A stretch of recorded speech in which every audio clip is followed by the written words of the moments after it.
నమస్తే. తెలంగాణలో BRS party పని ఖతమ కాబోతా ఉందా?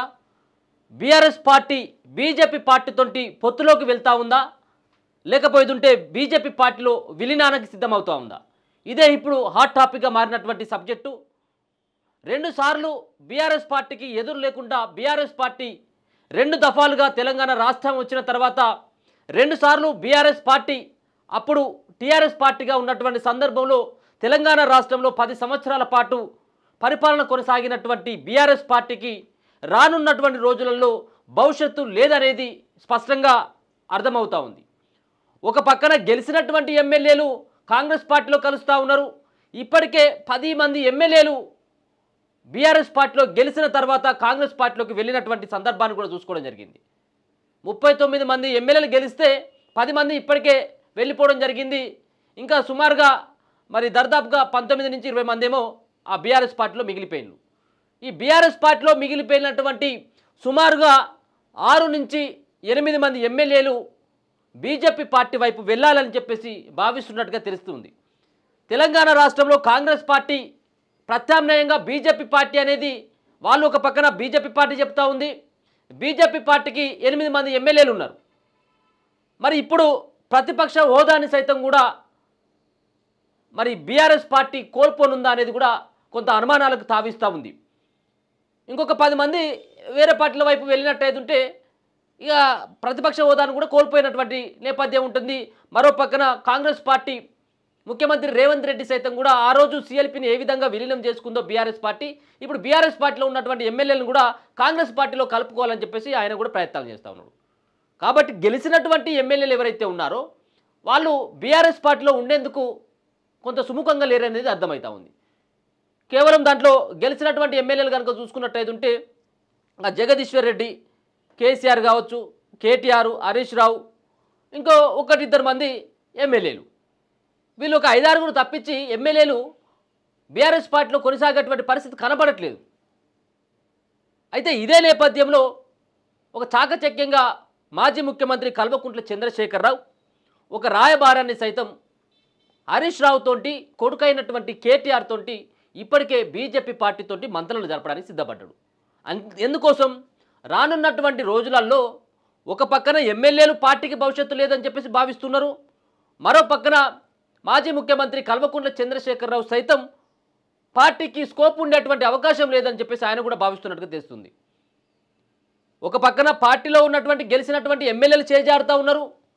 ఇంకొక పక్కన పార్టీ పైన తీవ్ర నిరాశతోటి బీఆర్ఎస్ పార్టీ శ్రేణులంతా ఉన్నారు.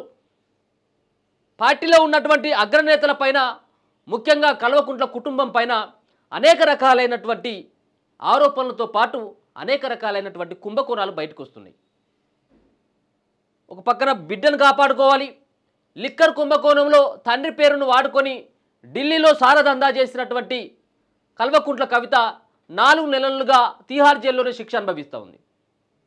ఈ 4 నెలల కాలంలో ఆమెను ఒక్కసారి కూడా కల్వకుంట్ల చంద్రశేఖరరావు అంటే కవిత యొక్క తండ్రి ఒక్కసారి కూడా జైల్లో ఆమెను పరామర్శించలేదు, ఆమె ముఖాన్ని కూడా చూడలేదు. కానీ వెనుక ఉండి తెర వెనుక చక్రం తిప్పుతూ ఉన్నాడు. ఈ లిక్కర్ కుంభకోణం, మనీ లాండరింగ్ కేసులో ఈజీగా బెయిల్ వచ్చేటువంటి అవకాశం ఉండదు. కాబట్టి బీజేపీతోటి ఒక చాటుగా ఒక చీకటి ఒప్పందాన్ని చేసుకునేందుకు మరి ఆయనే ప్లాన్ సిద్ధం చేసుకున్నట్టు తెలుస్తుంది. నేరుగా ఆయననే రంగంలోకి దిగకుండా హరీష్ రావుని, కేటీఆర్ని ఇప్పటికే ఒక దఫాగా ఢిల్లీకి పంపించడం జరిగింది. ఢిల్లీలో ఉన్నటువంటి కీలకమైనటువంటి 1-2 నేతలతోటి కేటీఆర్తో పాటు హరీష్ రావు కూడా కలిసినట్టుగా పుకార్లు వస్తున్నాయి. ఒకవేళ జరుగుతున్నటువంటి ఇక్కడ పరిణామాలను చూసుకుంటే కేటీఆర్ కానీ హరీష్ రావు కానీ ఎప్పుడు కూడా కల్వకుంట్ల కవితను చూసేందుకు వాళ్ళు కొంత సుముఖంగా లేరు. వాళ్ళు ఢిల్లీలో ఒకసారేమో కేటీఆర్ వెళ్ళడం జరిగింది వాళ్ళ చెల్లెను పరామర్శించడానికి. హరీష్ రావు మొన్న వెళ్ళడం జరిగింది. అంటే ఒకరి తర్వాత ఒకరు ఢిల్లీకి క్యూ కట్టడంతో ఇక్కడ ఏమో జరుగుతూ ఉంది. ముఖ్యంగా బిడ్డను విడిపించుకోవడం కోసం, కొడుకును కాపాడుకోవడం కోసం, తనను తాను రక్షించుకోవడం కోసం తనకున్నటువంటి ప్రత్యామ్నాయ మార్గం కేవలం బీజేపీ పార్టీ అని చెప్పేసి అక్కడ కేసీఆర్ భావిస్తున్నట్టుగా తెలుస్తుంది. ఇంకొక పక్కన అదే పార్టీలో ఉన్నటువంటి కేసీఆర్కి మేనల్లుడైనటువంటి హరీష్ రావు సైతం బీజేపీకి వెళ్తాడు అన్నటువంటి వార్తలు పెద్ద ఎత్తున రావడం జరిగింది. పెద్ద లీకులు కూడా అదే బీఆర్ఎస్ పార్టీ నుంచి రావడం జరిగింది. ఇంకొక పక్కన బీజేపీ పార్టీలో సైతం కీలకమైనటువంటి నేతలు హరీష్ రావును సైతం మెచ్చుకున్నటువంటి సందర్భాలు చూసుకోవడం జరిగింది. ఆయన యొక్క వ్యక్తిత్వాన్ని పొగిడినటువంటి దాఖలు కూడా మనం చూసుకోవడం జరిగింది. అంటే హరీష్ రావు బీజేపీ పార్టీ వైపు వెళ్ళబోతా ఉన్నాడు అనేటువంటి సంకేతాలు ఎప్పుడైతే వచ్చినాయో దాన్ని నిజ నిర్ధారణ చేసుకున్న తర్వాత కల్వకుంట్ల చంద్రశేఖరరావు హరీష్ రావునే నేరుగా రంగంలోకి దింపినట్టు. ఎందుకంటే హరీష్ రావు ఇప్పటికే కేసీఆర్కు తెలియకుండా కేటీఆర్కు తెలియకుండా హరీష్ రావు బీజేపీ వాళ్ళతో కలిసిండు అనేది కొన్ని వార్తలు వచ్చినాయి. మరి ఇవి నిజమే అని చెప్పేసి మరి కేసీఆర్ తెలుసుకొని ఎవరినైతే హరీష్ రావు పార్టీలోకి వెళ్ళేందుకు కలిసిండో ఏ పెద్దలనైతే కలిసిండో అదే పెద్దలతోటి ఈ యొక్క మతలాబుని అంటే వచ్చేటువంటి రోజులలో బీజేపీ పార్టీతోటి పొత్తులోనైనా మనం అందరం కలిసి పోటీ చేస్తాం, కాంగ్రెస్ పార్టీని ఖతం చేయాలి తెలంగాణ రాష్ట్రంలో అనేదే ప్రధానమైనటువంటి నినాదంతో బీజేపీ పార్టీతోటి పొత్తులోకైనా లేకపోతుంటే బీజేపీ పార్టీలోనైనా విలీనానికైనా కానీ సిద్ధమైనట్టుగా తెలుస్తూ ఉంది. మరి అసలు బీజేపీ పార్టీ ఒప్పుకునేటువంటి పరిస్థితి తెలంగాణ రాష్ట్రంలో అసలు కనబడతలేదు. ఎవరైనా కానీ బీఆర్ఎస్ పార్టీని దగ్గరకు రానిచ్చేటువంటి అవకాశం ఉంటుందా?